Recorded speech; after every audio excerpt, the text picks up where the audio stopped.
I want you to picture your brain for a second. We all like to imagine it's this high-end, super cool data center, Hmm. running the latest version of Rationality Pro. You feed it data, you scan for viruses, which are like the lies and fake news. You process the logic, and beep boop, out comes the correct answer. It's a very comforting self-image. Yeah, It it is. really is. But as anyone who's ever gotten into, say, a comment section war or a heated debate over Thanksgiving dinner knows, the machinery doesn't actually work that way. Not all. The fans are overheating, the software is buggy, and, half the time the firewall is blocking the wrong things.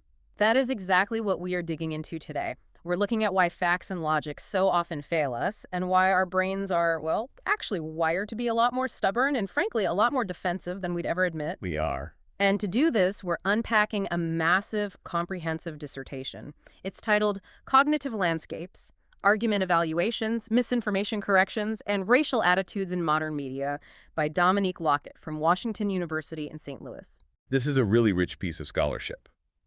Lockett essentially puts the modern mind under a microscope to answer three questions that I think define our current moment. Okay, what are they? First, can we actually tell the difference between a good argument and a bad one? Or is logic just a fancy word for stuff I already agree with? Right. Second, when we fall for fake news, does it really matter who sets us straight? And the third? And third, can seeing all that nasty polarized stuff on social media actually, rewire our deep-seated beliefs? And I have to say, the answers Loggett found are, well, they're frustrating.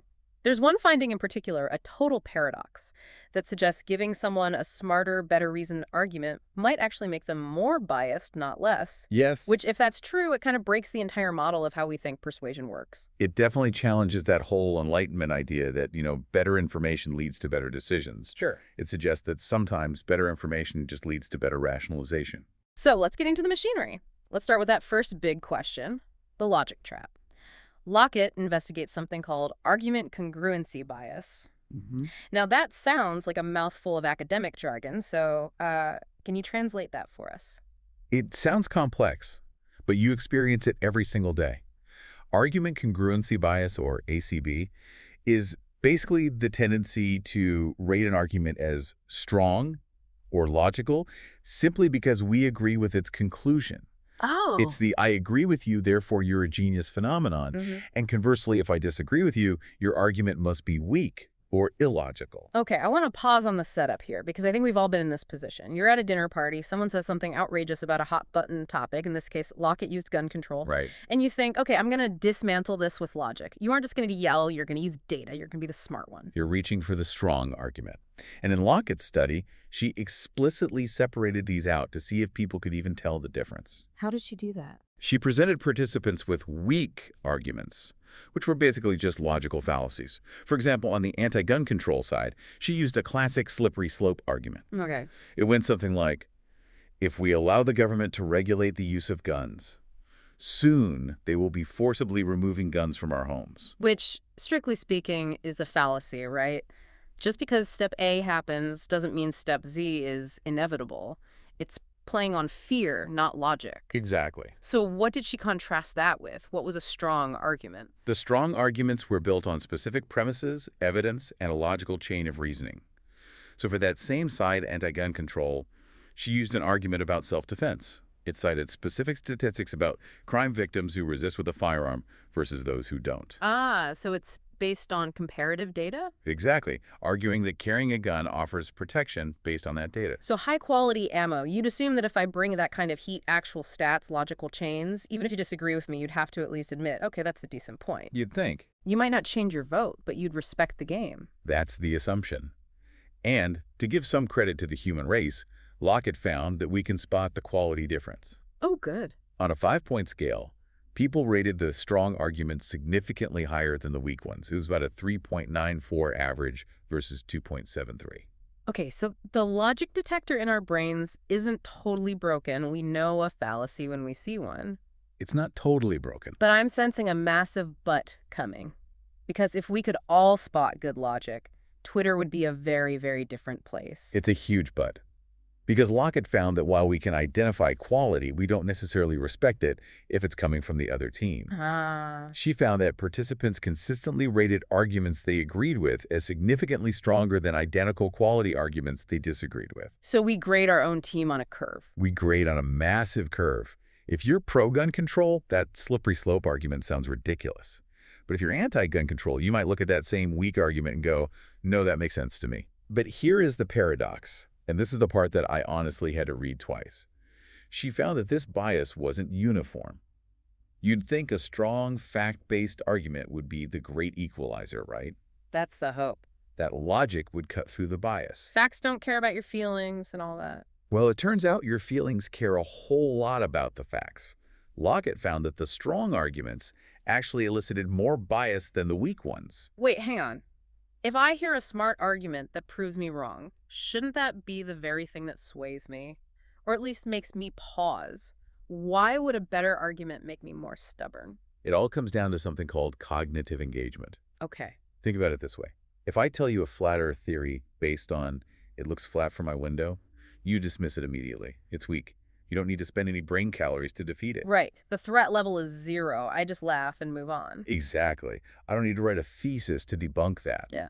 But if I come at you with a peer-reviewed paper, complex atmospheric data, and a 60-page dissertation challenging your worldview, I can't just laugh. I have to mobilize the troops. you have to turn on that rationality crow operating system we talked about. But not to learn. No, you turn it on to destroy. Yeah.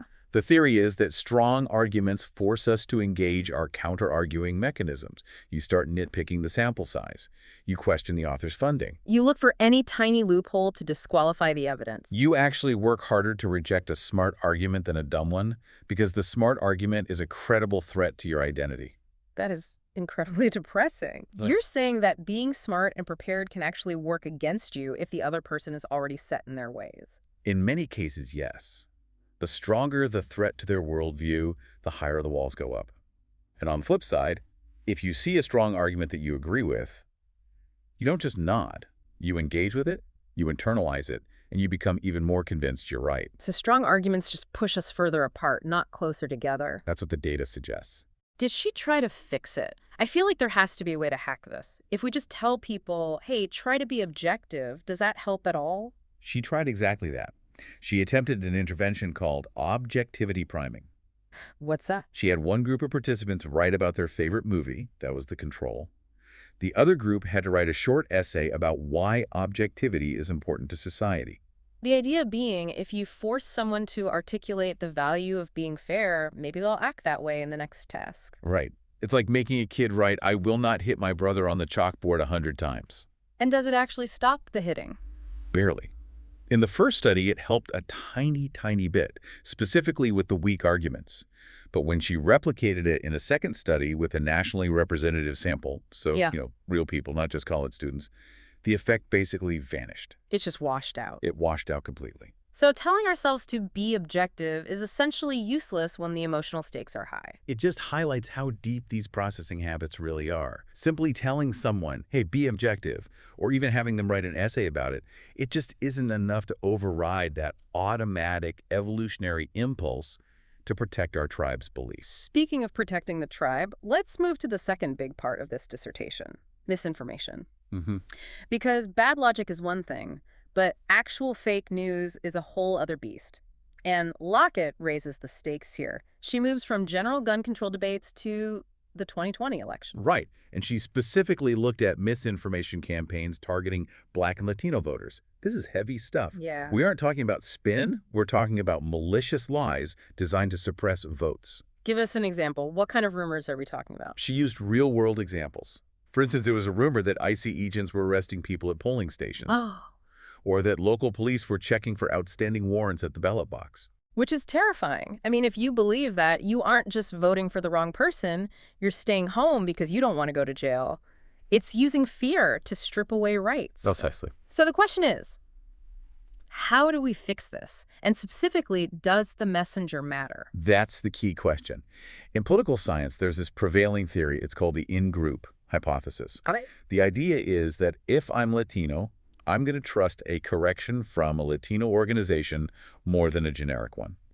Or if I'm black, I'll trust the NAACP more than, say, a random government official. It makes intuitive sense. They're one of us. They wouldn't lie to me. It's the golden rule of political communication.